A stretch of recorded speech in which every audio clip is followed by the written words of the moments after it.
الذين ينفقون أموالهم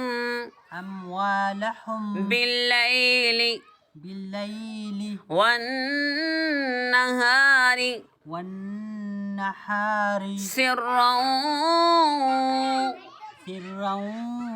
وعلانية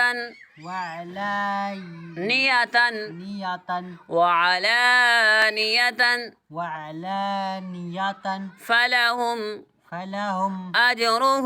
أجرهم عند ربهم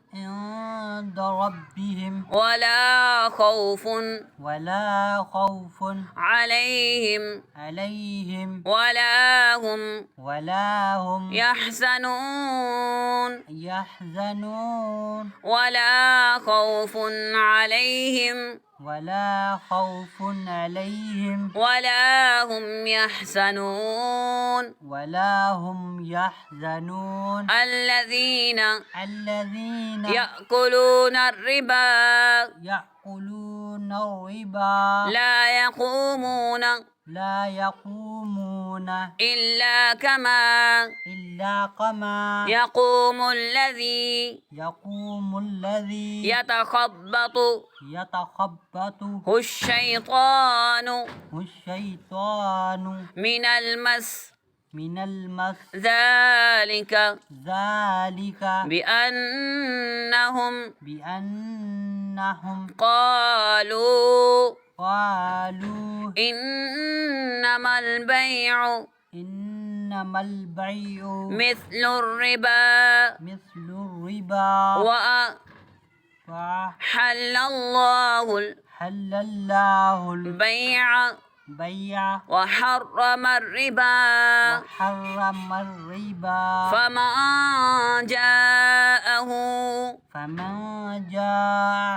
موعظة من ربه فانتهى فله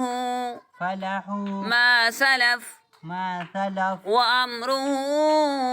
وأمره إلى الله ومن عاد فأولئك أصحاب النار هم فيها خالدون يمحق الله الربا ويربي الصدقات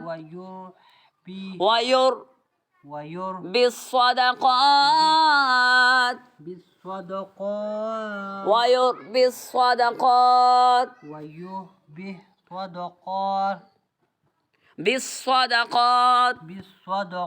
والله لا يحب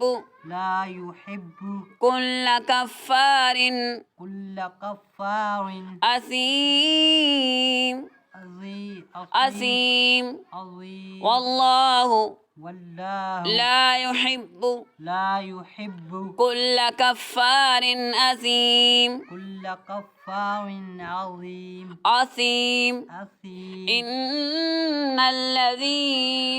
إن الذين آمنوا وعملوا الصالحات وأقاموا الصلاة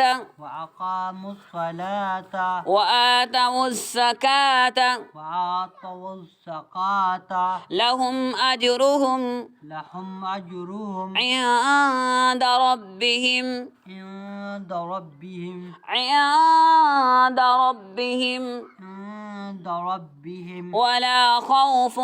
ولا خوف عليهم